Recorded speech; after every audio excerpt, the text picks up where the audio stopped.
Doutora Denise Albano, o derretimento do presidente Luiz Inácio não está apenas agora nas regiões sul, sudeste, centro-oeste, até no norte, mas também no nordeste. Foi divulgada uma pesquisa no site Hora Brasília que mostra isso. Paraná Pesquisas mostra rejeição de Lula no Rio Grande do Norte. Esse registro é importante ser feito. Como se trata de falar sobre o Lula Supremo, doutora Denise, como é que a senhora recebe essas informações, o derretimento de Luiz Inácio? O que é que se pode esperar? Então, Arivan, eu creio que o mundo, a essa altura, já se dá conta de que o Brasil é governado por esse consórcio em que se confunde exatamente a mais alta corte do país e a cúpula do governo, e o governo Lula. Veja que também saiu recentemente uma pesquisa mostrando que em mais de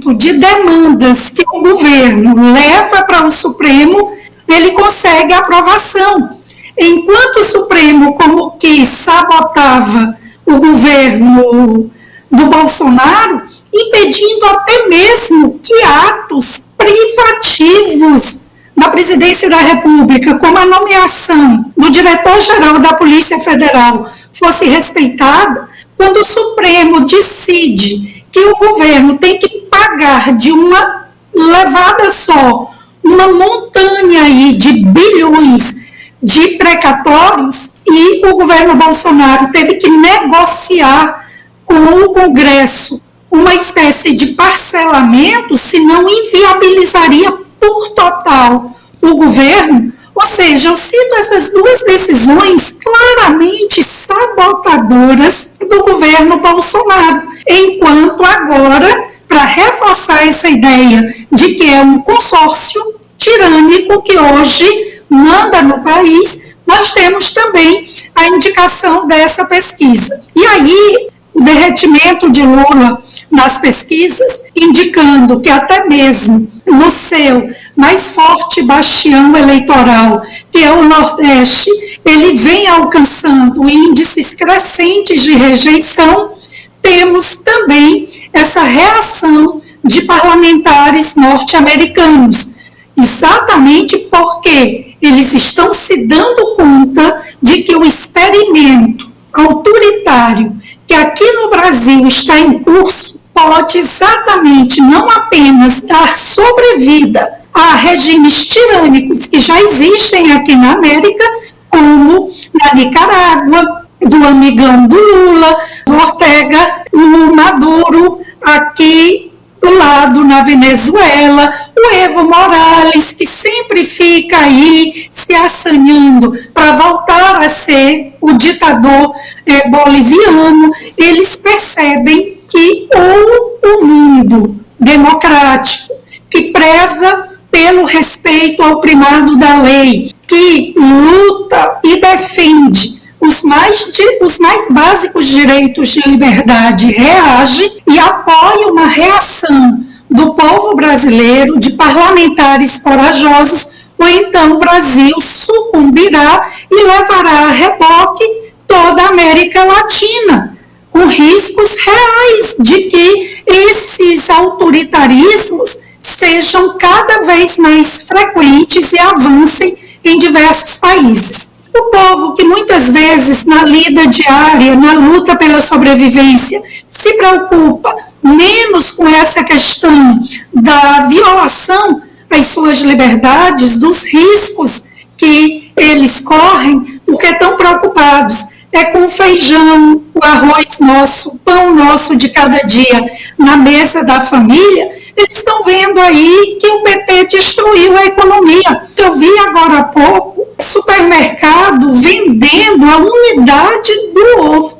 por R$1,75. Quer dizer, prometeu picanha e nem sequer ovo o povo está tendo condição de comprar. Então, é esse descalabro, essa desordem, e para o mundo lá fora, o que mais chama a atenção vem exatamente a ser esse autoritarismo, essa tirania, a violação das liberdades fundamentais, os ataques à liberdade de expressão, à censura, à perseguição a veículos independentes, associado a essa incompetência administrativa, a esse descalabro que eles vêm promovendo na economia, as estatais, Petrobras, Correios, agora recentemente, nos últimos 2 meses, se confirmou 1 bilhão o rombo nos Correios, sem esquecer o que a gente falou na edição passada também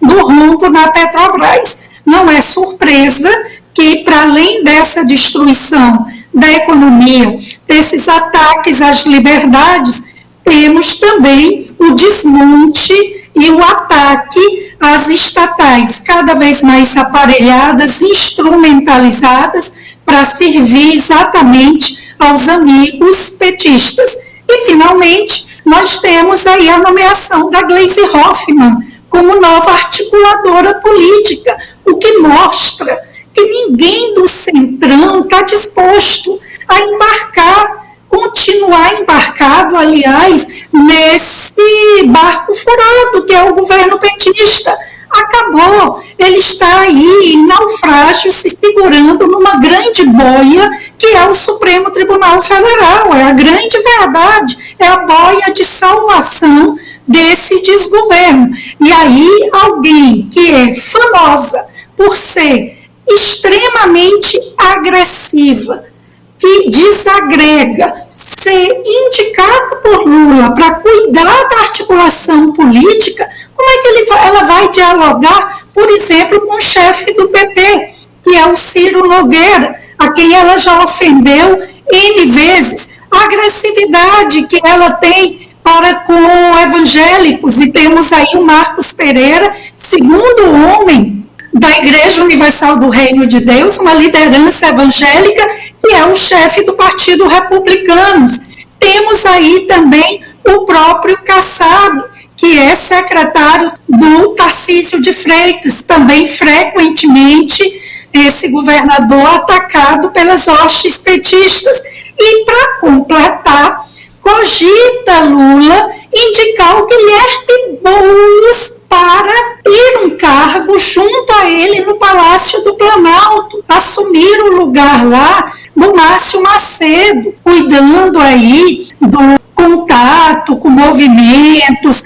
sociais. Quem se vale de uma Gleisi Hoffmann, que no meio político é chamada de Crazy Hoffmann, Crazy louca,